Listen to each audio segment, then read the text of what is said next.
What's up, guys? We're back here, Archeworld. Let's talk about the weekly maintenance that happened and what they changed in this update. There wasn't too much that got changed, but there are some big implications for the future. So the biggest thing is the Kraken got a nerf, an HP reduction. We don't know exactly how much it is, so if you are one of those players, Wheaton, that knows how much HP the Kraken used to have and how much HP the Kraken has now, post in the comments down below. Love to hear from you guys. Yeah, give us that information. Let us know how much they nerfed the HP of the Kraken. Although people are saying that that is not the reason, that he's unkillable. It's the new skills and abilities that are just too problematic for people. But also, the other thing that happened in this update is the welcome back or new player like celebration. So for a new player, you join the game and you're going to get a 45-day tier 4 equipment, 45-day tier 5 weapon, 45-day glider, and those all associate with like the housing structures.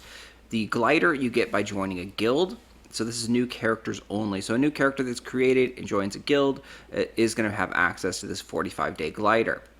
Next up, the next step that you have to do for this event is you need to rent a property. In the last video, we talked about this event before the update, and we said you're going to need a house.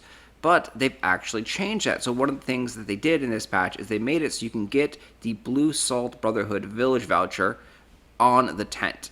So all you need to do for this 45-day tier 4 gear set is you need to rent a small land. So the very smallest one they have is about 100 BSLT rent. And then you need to put down a tent, which is 150 BSLT from the Blue Salt shop. This is a staking system. You're going to get this BSLT back. So you buy the tent and then put it down. So a total of about 250 BSLT investment. You get some materials, you build your tent, and then you click on this quest right here. Start a quest. This is going to get you a village voucher for spending some labor. You want to only do this quest, though, on the biggest property that you own, because this quest is once per day, regardless of how many houses that you have. So you can see we have multiple different houses, and then they also did upgrade the other houses. So originally, the tent did not have this quest, and then the small house started off with one. Now, if we go look at the small house over here, the small house is going to have 2 village vouchers on it. The medium house is going to have 3 village vouchers. The extra large house, or large house I should say, is going to have 4. And I assume that the mega is going to have 5. We haven't checked the extra large and the mega, but it just makes sense that they've increased it by 1 on every single one. And that is really about it for the updates. We'll take a look at the patch notes over here. This is kind of a blah update. Nothing really going on. We are also having a Skyfin change. So we haven't jumped into Skyfin, haven't done the arena, but so now there's different way to get points. They've added monsters and tribute contents that can increase the score.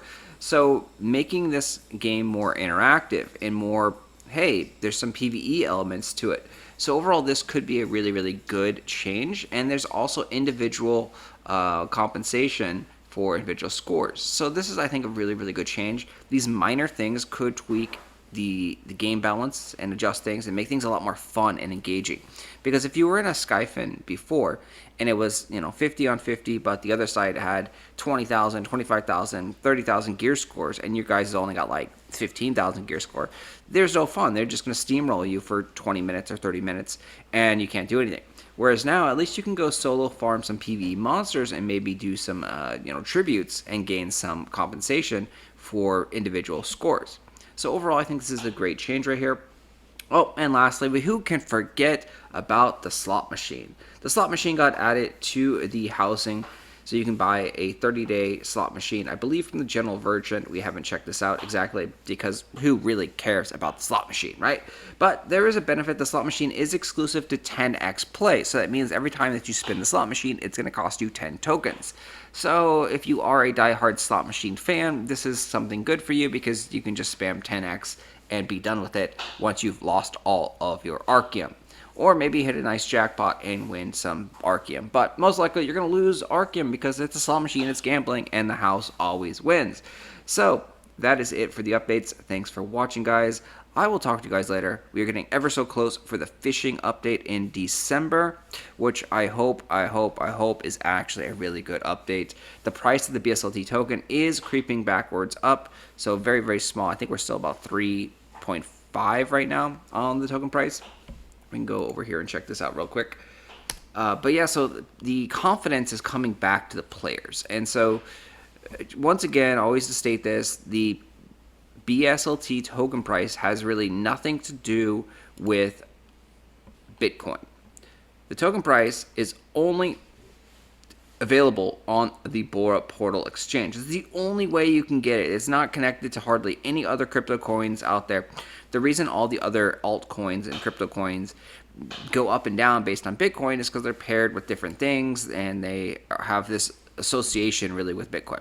The only association that Archeworld has with Bitcoin and the entire crypto universe really is if more people are kind of looking at crypto and thinking, hey, crypto's cool, then more people might be looking at Archeworld.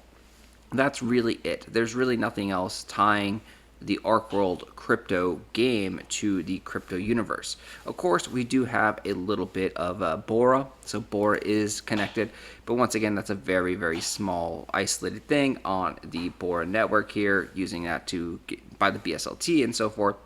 Just pretty much this is, you have to think of this more of as an isolated token, and the token price has decreased slightly down to 3.42. We did see that big spike laughing big spike from 3.3 to 3.36.